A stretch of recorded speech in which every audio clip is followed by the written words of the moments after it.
there, world. Bettina Carey here, and I'm the founder and CEO of We Empower You, the global community, and the website, weempoweryourlife.com.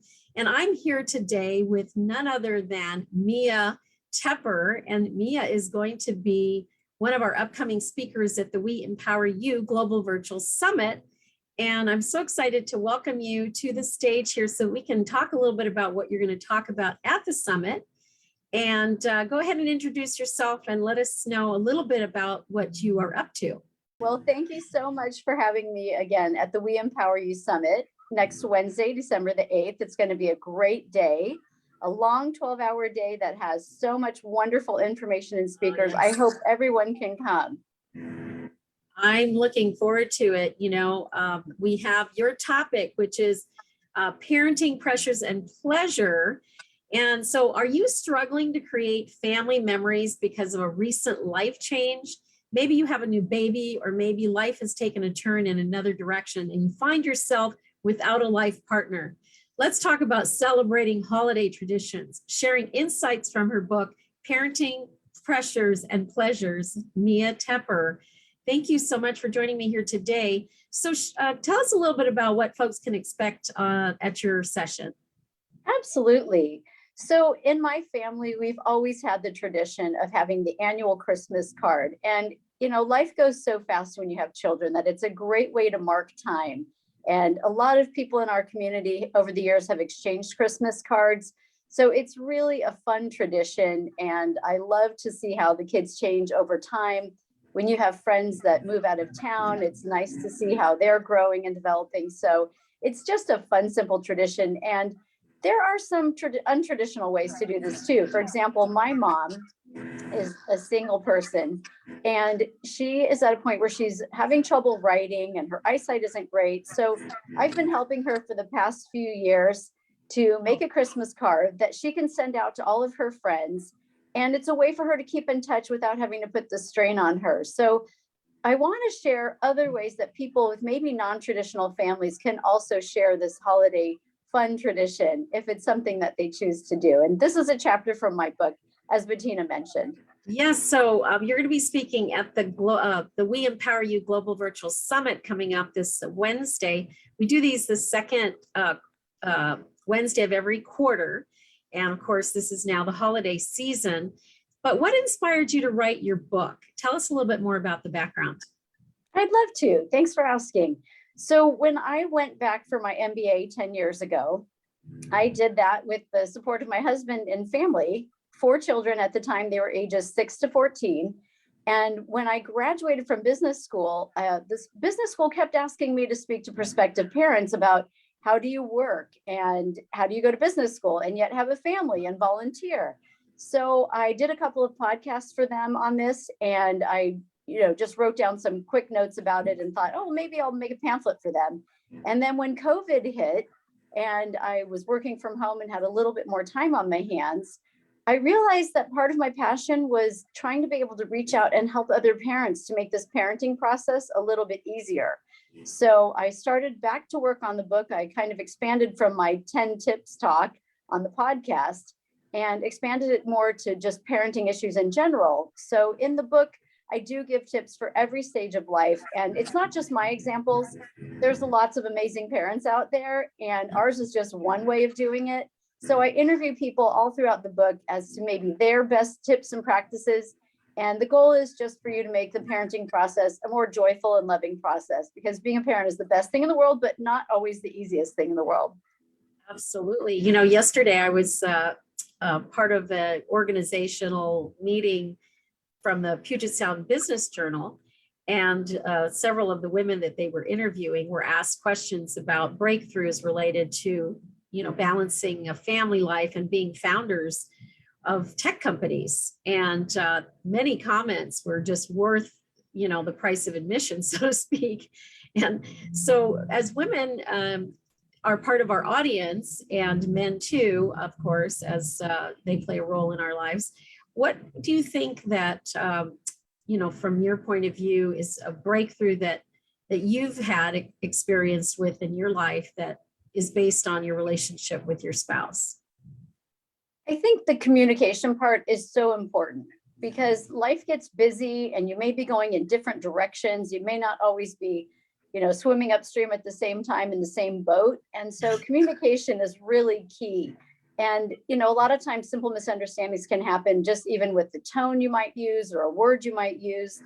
So, my family keeps me on track. They let me know when my tone is off or my words are wrong, and they keep me on my toes. So it's humbling, but I do appreciate it. And I think it makes me a better mom and wife to be able to take those small criticisms along the way that come up and just keeping it light, remembering that you married this person because you love them and not giving up when the going gets tough. I think that's an important message that people need to hear. I see a lot of couples that give up too easily, and Yes. you've got to get through those tough times. If, unless there are extenuating circumstances, there are circumstances where I think it's warranted. But just because things are tough doesn't mean you need to give up. And, your family is what you have for life. So you've really just got to work hard to make those relationships meaningful and give them time and give them grace and laugh and love. And I think those are the secrets that we found that have worked over our 38 years being together. Yes, and I know you're a champion of self-care, and that's another way that we've had some time together. Tell us a little bit about how self-care plays a role in your being both a wife and a parent. Oh, absolutely. You have got to take time for yourself. I don't care what it is that you do, but at least a half hour a day. In my life, when my kids were young and they would go to the kids club at our local health club, they would notice, as I said, they're honest and they keep me on track, and they'd say, does mommy need to find her smile? And so then I'd say, yes, I do. And we're going to go to the club right now. So even my kids knew from a young age, it's kind of been inbred in them that exercise is one great way to keep you feeling refreshed and re-energized and just strong and healthy too. Let's be honest. I mean, our bodies are here for us as long as we're on this earth. We've got to take care of them. So that's one thing that I love doing. I love my daily workout, and it doesn't mean that every single workout has to be the hardest thing you've done that day. It can just be moving your body. It can be something as simple as just having a stretching day or a yoga day. Or other days, it might be a really hard workout where you're sweating up a storm. So whatever it is, I also like to meditate. And that's something that I've really brought into my life the past 2 years during COVID. And there's so many terrific resources out there. I hope that people can find a way to bring whatever it is that gives them peace into their life and get that 30 minutes a day just for yourself. Go for a walk, enjoy the scenes of your neighborhood, especially at the holiday times. It might be looking a little bit more festive. And whether you're taking a bath or whether you're, reading a book or whatever it is, just find at least 30 minutes a day that does something to reinvigorate you. And for me, it's definitely a physical and a mental thing. So I like the meditation and the exercise. That's wonderful advice to be sure. So you're also a We Empower You global member. Share a little bit about your experience joining us and, on your journey here in the last not quite a year for folks that are watching. Absolutely. The We Empower You group is one of the most amazing groups I've ever had the opportunity to be involved with. And I've been involved with a lot of groups over the years. When I first went on the first summit, I intended to go on just for a couple of hours. There were a few speakers and topics that looked really interesting to me. Well, I'm here to tell you I stayed on all 12 hours.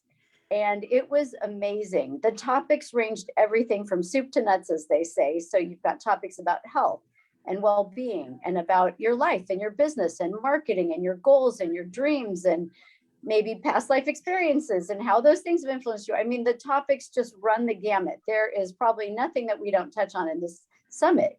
And over the time, I've become such good friends with these ladies, and we've literally only met each other over Zoom. So we've not even met in person yet, but these ladies have just been there in my corner. They're so supportive.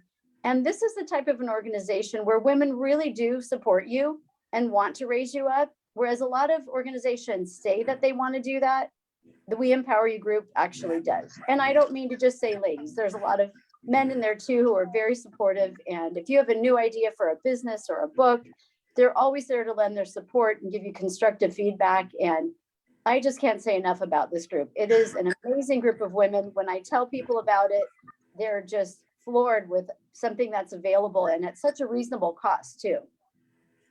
Thank you so much. Boy, I'm grinning from ear to ear. It's your baby. You should be proud. Oh, thank you. I feel proud like a mama, and also you're a great mentor to the group. You're also a great student as we all are learning on this road and this path that we're on. Thank you so much for joining us here today at the We Empower You stage. And I'm so excited to welcome you back to our 7th We Empower You Global Virtual Summit. The next one is next Wednesday, December the 8th, and we look forward to seeing you at the summit. Thank you so much, and bye for now. Thanks, Bettina. See you all at the summit. It's going to be a great day. And my Yes. talk will be in the evening at about 6 o'clock. So tune in early, and we'd love to see you then. Fantastic. See you at the summit. See you at the summit.